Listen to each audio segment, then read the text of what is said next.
Uncle Vernon didn't go to work that day. He stayed at home and nailed up the mail slot. See, he explained to Aunt Petunia through a mouthful of nails. If they can't deliver them, they will just give up. I'm not sure that will work, Vernon. Oh, these people's minds work in strange ways, Petunia.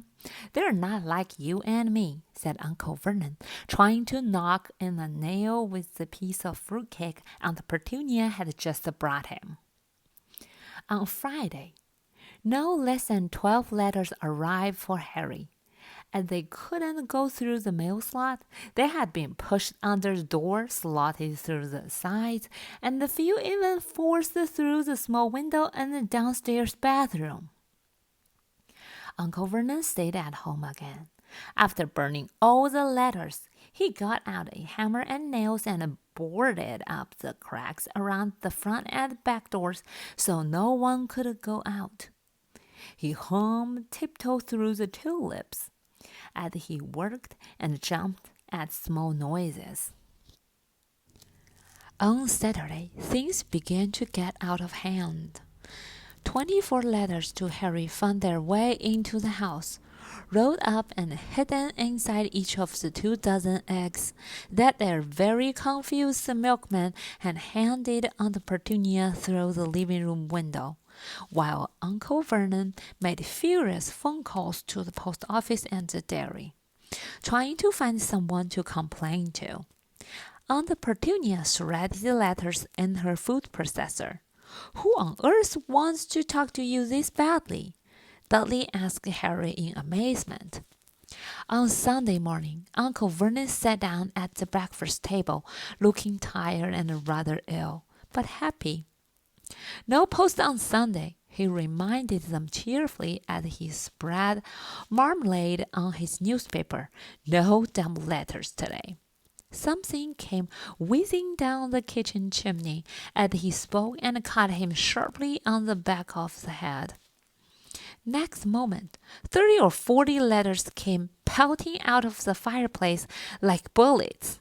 The Dursleys ducked, but Harry leaped into the air trying to catch one. Out! Out!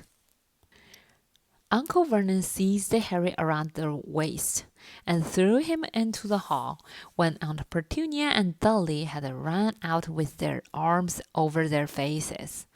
Uncle Vernon slammed the door shut. They could hear the letters still streaming into the room, bouncing off the walls and the door. That does it, said Uncle Vernon, trying to speak calmly, but pulling great tufts out of his mustache at the same time. I want you all back here in 5 minutes ready to leave. We're going away. Just pack some clothes, no argument. He looked so dangerous with half his mustache missing that no one dare argue.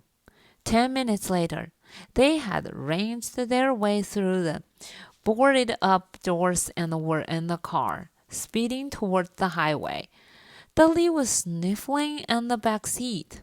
His father had hit him around the head for holding them up while he tried to pack his television, VCR, and computer in his sports bag. They drove and they drove. Even Aunt Petunia didn't dare ask where they were going. Every now and then, Uncle Vernon would take a sharp turn and drive in the opposite direction for a while. Shake them off, he would mutter whenever he did this. They didn't stop to eat or drink all day. By nightfall, Dudley was howling.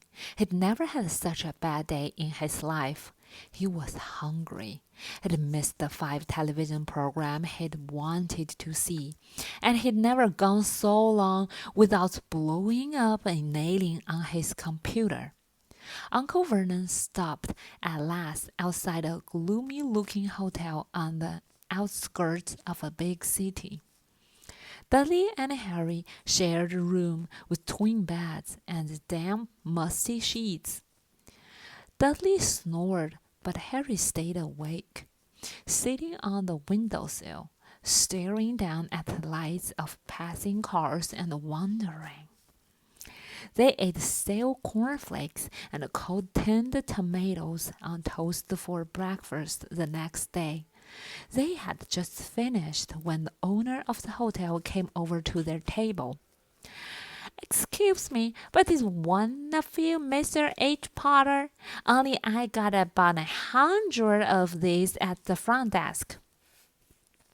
She held up a letter so they could read the green ink address. "Mr. H. Potter, room 17, Railview Hotel, Cokeworth." Harry made a grab for the letter, but Uncle Vernon knocked his hand out of the way. The woman stared. "I will take them," said Uncle Vernon, standing up quickly and following her from the dining room. "Wouldn't it be better just to go home, dear?" Aunt Petunia suggested timidly, hours later. But Uncle Vernon didn't seem to hear her. Exactly what he was looking for, none of them knew. He drove them into the middle of the forest, got out, looked around, shook his head, got back in the car, and off they went again. The same thing happened in the middle of the plowed field, halfway across the suspension bridge, and at the top of the multi-level parking garage. "Daddy's gone mad, hasn't he?" Dudley asked Aunt Petunia dully late that afternoon. Uncle Vernon had parked at the coast, locked them all inside the car, and disappeared. It started to rain. Gray drops beat on the roof of the car. Dudley sniveled. "It's Monday," he told his mother. "The great Humberto is on tonight. I want to say somewhere with the television." Monday. This reminded Harry of something. If it was Monday, and you could usually count on Dudley to know the days of the week because of the television, then tomorrow, Tuesday, was Harry's 11th birthday. Of course, his birthdays were never exactly fun. Last year, the Dursleys had given him a coat hanger and a pair of Uncle Vernon's old socks. Still, you weren't 11 every day. Uncle Vernon was back, and he was smiling. He was also carrying a long, thin package and didn't answer Aunt Petunia when she asked what he'd bought. "Found the perfect place," he said. "Come on, everyone out." It was very cold outside the car. Uncle Vernon was pointing at what looked like a large rock way out at sea. Perched on top of the rock was the most miserable little shack you could imagine. One thing was certain, there was no television in there.